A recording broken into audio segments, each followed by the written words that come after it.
What's going on, guys? Back out here with another one. This time we got a Granite 4x2 boost. This is something my son asked for Christmas and Santa delivered. So we'll go ahead and go through the contents that come within the box itself, talk a little bit about what's going on inside, and so yeah, let's kind of jump into it real quick. So obviously you got the transmitter here to SLT2, very similar to what you would find in your Outcast 4S. And Outcast, and Creighton 4S with the SLT3. So the SLT2 is it's very similar. I think the base is a little bit larger on the SLT3, and I think you get one more knob. I think it's a throttle trim. This comes with your steering trim. You got your steering rate. Then you also have your throttle limiters here at 50, 75, and 100%. My son will definitely want that at 100%. It does also come with 4 AA batteries, which I already dropped in there. You also have your basic instructions and stuff like that are included. This is something that's really cool. It seems like they have like these cool collector cards and stuff like that. It seems like ARRMA's starting to do that with all their vehicles they come out with. You also have your tools. You got your little pistol tool here, as well as you got some shock spacers and Allen keys. One of the things that comes up with buying these RC cars is the speed that's on the box. So right now we got 30 miles an hour, but as you can see, the little fine print right below that says speed achievable in optimum driving conditions with optional gearing. One of the things that I've been trying to figure out is what type of optional gearing they're talking about, because it didn't include optional gearing. And I don't see a mention of what optional gearing to get. So I did look in here, and I did see with this this basic instruction as far as the motor and how to pop the motor off, change out your gearing and stuff like that. I did notice that it has a 14-tooth pinion, and I did do some research, and it is a 14-tooth pinion that does come stock. But as you go to step 7 here, and this is just how you adjust the mesh, this is showing you how to adjust the mesh, it has a 17-tooth pinion. I don't know if that's the optional gearing that they're talking about, but it could be.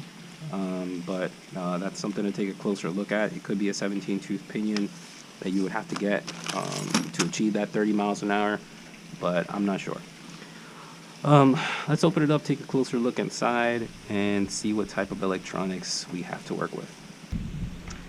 Alright, so under the cover here we have a 550 12-turn brushed motor, paired with a 40 amp 2-in-1 receiver slash ESC combo. So this does run nickel metal hydride as well as 2S LiPo. The condition with that is that you have to make sure you move this tab, and I'll have a picture up on screen where you can see this a little bit better. But if you move this tab over to the right, that allows you to run nickel metal hydride. If you move it over to the left where it's currently positioned, you'll be able to run 2S LiPo. And the 2S LiPos that I'm going to be running are ones that I picked up online on Amazon. I picked these up, really great deal. 2S LiPos, 5200 milliamp. Picked them up for 30 bucks. I got a pair for 30 bucks, and I'll provide a link in the description for those on Amazon.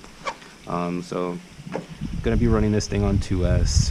I believe this is a S650 servo. I think it's a 6 kilogram servo. Nothing crazy. We'll get the job done. But I'd be curious when I do upgrade this to 4x4, which I do have that as well. So I got the traction boost kit here that we will be upgrading to 4x4 here in the future, and I'll talk about more about this in a minute. But yeah, just to kind of go over the setup. So this is the composite chassis, very similar to what you'll find in the Vortex 3S, the Granite 3S, obviously. So one of the things that I love about this chassis is the ability to work on with ease.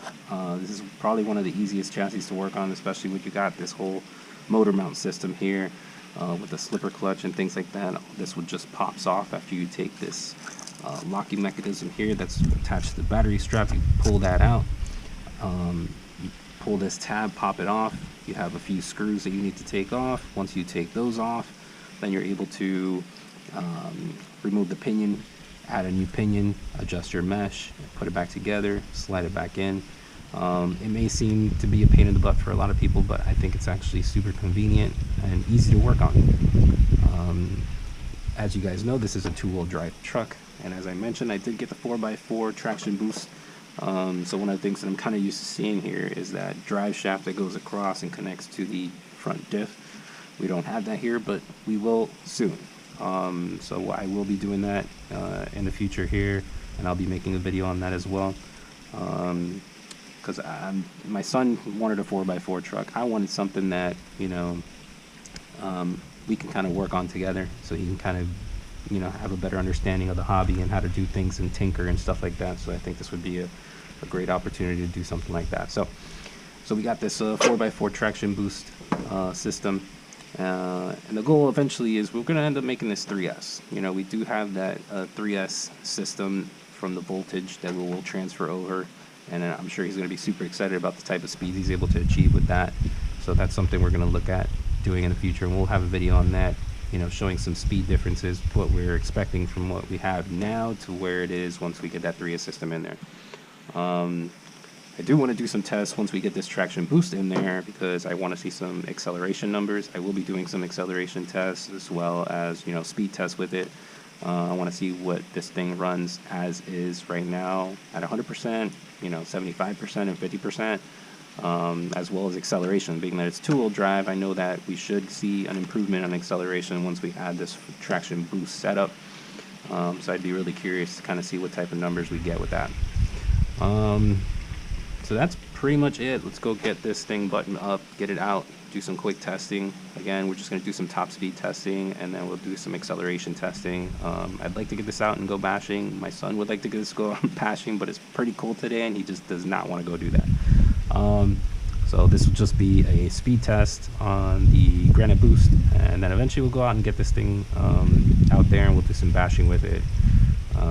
But yeah, all right guys, let's get this closed up, and we will get out there and do some speed tests. All right, stand by. All right guys, we're out here at a school pretty close to where I live. Don't need much room for this, so I figured come to a parking lot. It's got enough space for me to get this pass in. Waiting for the GPS to pick up now, but I got the 2S LiPo plugged in. GPS is obviously in there.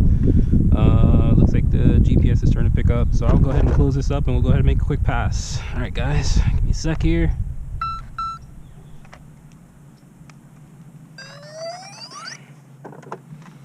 Alright.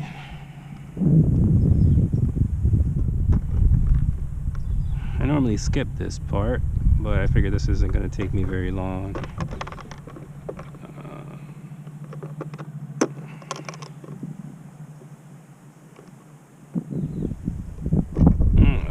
There we go. Alright, I'm going to go ahead and put it at 100% because I want to make sure I get the full top speed first, and then I'll go ahead and dial it back to 75 and 50% to see what we get.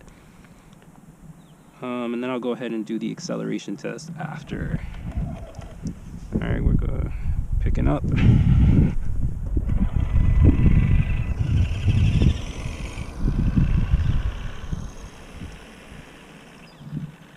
Alright, here we go. Don't blink, guys, don't blink.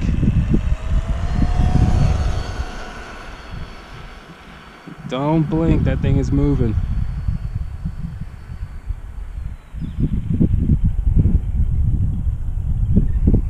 Alright, here we go. Let's get this flyby on the way back. Watch out.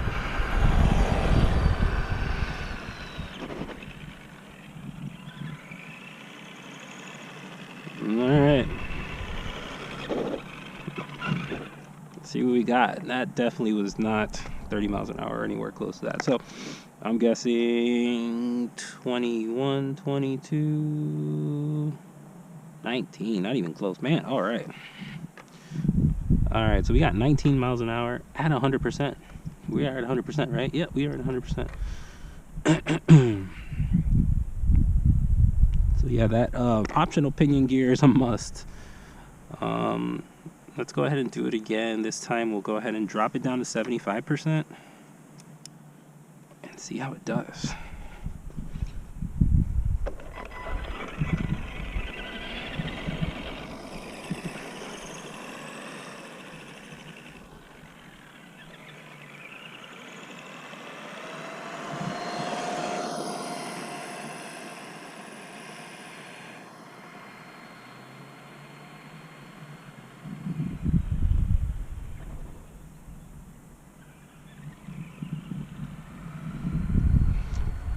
I got it pinned.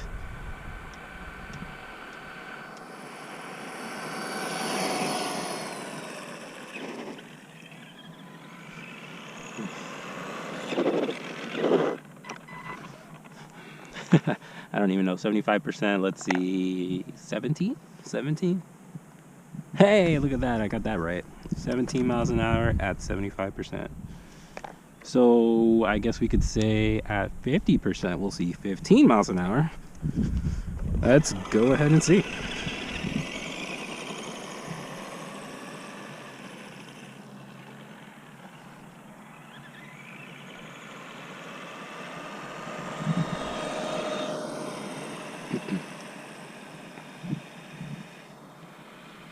Yeah, I'm not even gonna go all the way with that one. Let's go ahead and bring it back.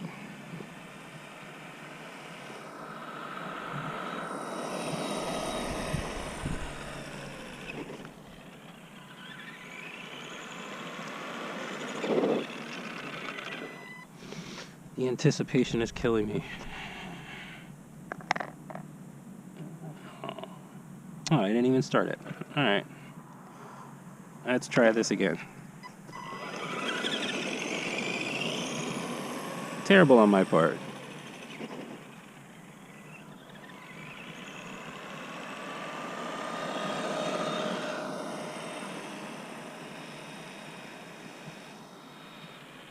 I mean, guys, this is mind-boggling speed.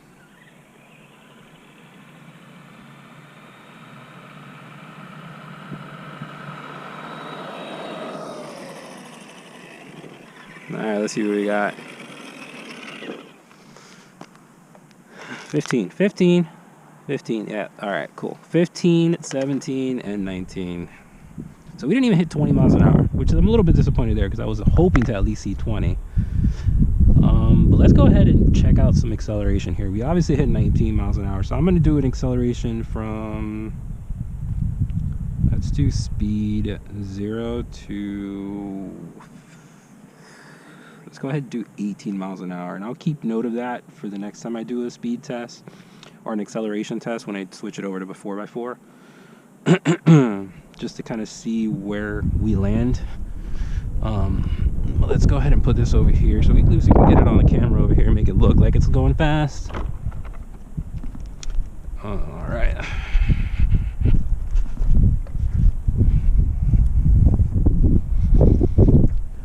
Alright, so this is the acceleration test on two-wheel drive. Let's see how it does.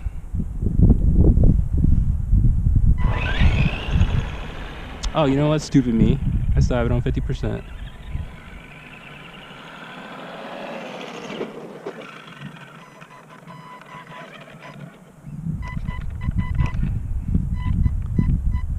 Alright, let's change that back. Alright, so let's do 100. Stop. Read. Alright. Drag. Speed. Alright, here we go.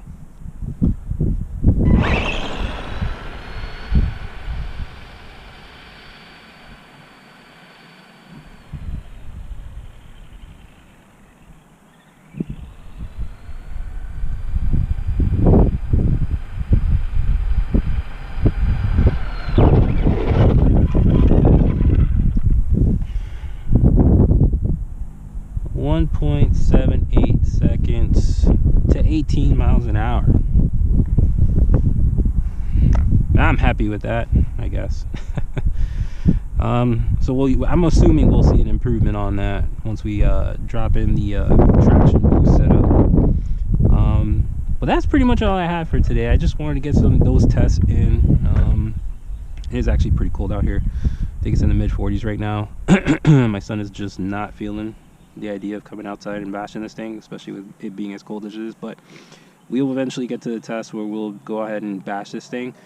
But as far as acceleration, we hit 1.7 seconds, 0 to 18 miles an hour, and I'll go ahead and do this test when we do 4x4 to see where we land. I'm assuming we'll see improvements on those numbers, but we did hit 15, 17, and 19 miles an hour, 19 at 100%. So not really happy with that. I was expecting to at least see 20 miles an hour. or at least break into the 20s. So I don't know, maybe I'll look at the optional pinion gear. Maybe I'll just kind of leave it as it is. And then eventually we'll end up going brushless with this and dropping a 3S system in there, and then doing the testing with the truck then. So, but if you guys have any comments, questions, leave them down below. This is a great truck. I'm not going to completely, bash this thing left and right. It is what it is. It is one of the cheaper models, if you're jumping into the hobby.